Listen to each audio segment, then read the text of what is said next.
कि माननीय लालू प्रसाद जी जिस दिन राष्ट्रीय अध्यक्ष बने थे उसी दिन इन्होंने संकल्प लिया था और कार्यकर्ताओं से कहा था कि भाग जा मत, भाजपा मत कहो इसको, भाग जा कहो।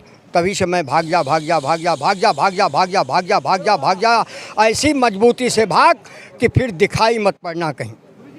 कांग्रेस का मैनिफेस्टो जारी हो गया है और अभी भारतीय जनता पार्टी ने अपना मैनिफेस्टो जारी किया है और उन्होंने कहा है कि मोदी की गारंटी पर बल दिया है। तमाम लोग ये कहते हैं कि 2 एम पर चर्चा नहीं हुई, महंगाई पर और मणिपुर पर चर्चा नहीं। बातचीत करने के लिए हमारे साथ राष्ट्रीय जनता दल उत्तर प्रदेश इकाई के पदाधिकारी हैं और इनसे बातचीत करेंगे कि बिहार में तो इस समय आपकी पार्टी बहुत तेज़ी से चल रही है, तेजस्वी यादव डंका बजा रहे हैं, वहाँ पर काफ़ी सीटें जीत रहे हैं। उत्तर प्रदेश में क्या हालात हैं, क्या होने वाला है? देखिए ऐसा है, यूपी में तो मैं गठबंधन में हूँ, मैं ज़्यादा चर्चा नहीं करना चाहता, लेकिन अधिक से अधिक हमारी जो हम लोगों की प्रेरणा है, हम लोगों की इच्छा है कि यूपी में गठबंधन मजबूती से निकले और माननीय नरेंद्र मोदी जी का जो डंका बज रहा है 400 के पार 400 के पार, इस 400 के पार को मैं 200 तक ला करके इनको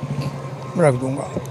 तेजस्वी यादव वहाँ कह रहे हैं कि हम राशन नहीं लोगों को नौकरी देंगे, उसको लेकर के उत्तर प्रदेश में अब योगी पर भी दबाव बढ़ने लगा है कि राशन नहीं नौकरी चाहिए।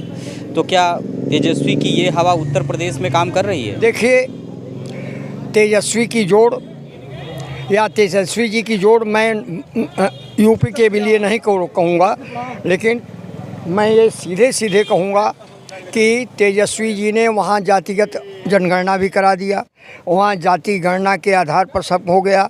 उसके बाद तेजस्वी जी ने बिहार में जितनी सर्विस दी, शायद यूपी के भी 2-4 हज़ार लोग जा कर के वहाँ सर्विस पा गए और सब डंका बजा रहे हैं।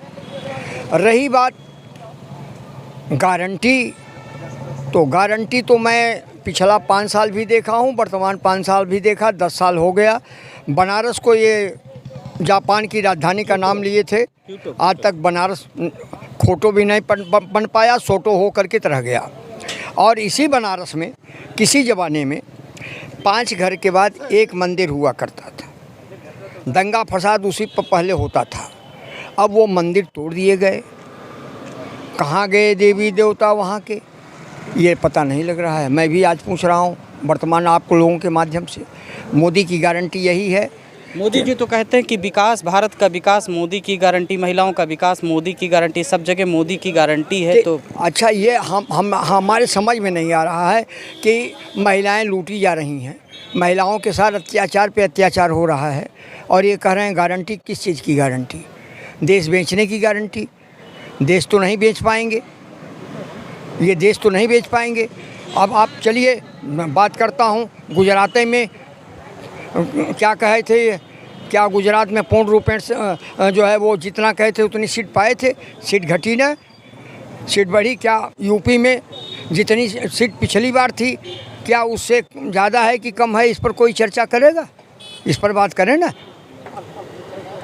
अच्छा, जब ये 400 पार कहते हैं तो अगर पूरा हिंदी भाषी मिला दिया था तो 400 पार नहीं होगा क्या? नहीं, पूरे हिंदी भाषी को देखिए, अभी नरेंद्र मोदी जी के साथ बिहार के मुख्यमंत्री 9 बार के मुख्यमंत्री, मुख्य नहीं मुख्यमंत्री, 9 बार के मुख्यमंत्री, हाँ मुख्यमंत्री, एक तरफ माननीय प्रधानमंत्री जी कह रहे हैं कि मैं 400 के पार, और वहीं हमारे देश का, प्रदेश का, एक अच्छे प्रदेश का मुख्यमंत्री कह रहा है कि 4,000 के पार। ये 4,000, अब कई विधानसभा जोड़ूं, यूपी भारत में कई विधानसभाएं हैं, अब मैं उस पर रिसर्च कर रहा हूं कि आखिर कहां तक 4,000 आ रहा है, किस विधानसभा कहां तक 4, मैंने यूपी, बंगाल, बिहार, राजस्थान, छत्तीसगढ़, मध्य प्रदेश, पूरी सीट कितनी है, और वो जो है वो वही 4,000 के पार बोल रहे हैं। 400 पार का नारा क्यों दे रहे होंगे? क्या मतलब आपको क्या लगता है 400 पार क्यों कह रहे हैं लोग?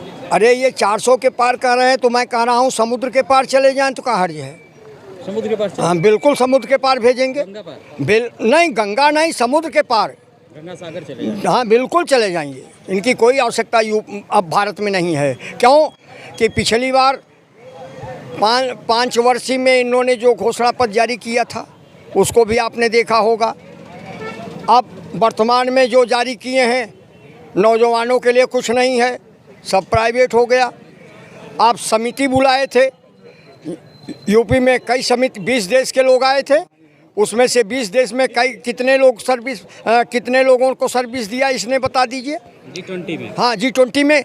भारत में देश स्तर पे कितने देश आए थे, क्या तरीका रहा इनका, ये क्या करना चाह रहे हैं, देश को कहाँ ले जाना चाह रहे हैं, झूठ का पुलिंदा बनाना चाहते हैं। बिहार में चूँकि आप यूपी देख रहे हैं, बिहार की तरफ से जो खबरें आ रही हैं, अब की बार राष्ट्रीय गठबंधन को, आपके इंडिया अलायंस को कितनी सीटें मिलने वाली वहाँ? देखिए, हम उस पर नहीं जाना चाहते हैं, मैं उसको चर्चा भी नहीं करूँगा। अनुमानितया मैं सीधे जानता हूँ कि शायद कुल मिला करके 4 या 6 सीट ये पा जाएँ तो मुश्किल है। बीजेपी वाले? हाँ, गठबंधन सहित एनडीए को? हाँ बिल्कुल। और बीजेपी और आपके इंडिया अलायंस को? इंडिया अलायंस मजबूती से आगे बढ़ रहा है बिहार में, यानी 30+ सीटें जाएंगी? हाँ बिल्कुल, अपने वोट के अपने काम के बदौलत लेंगे। काम के बदौलत लेंगे।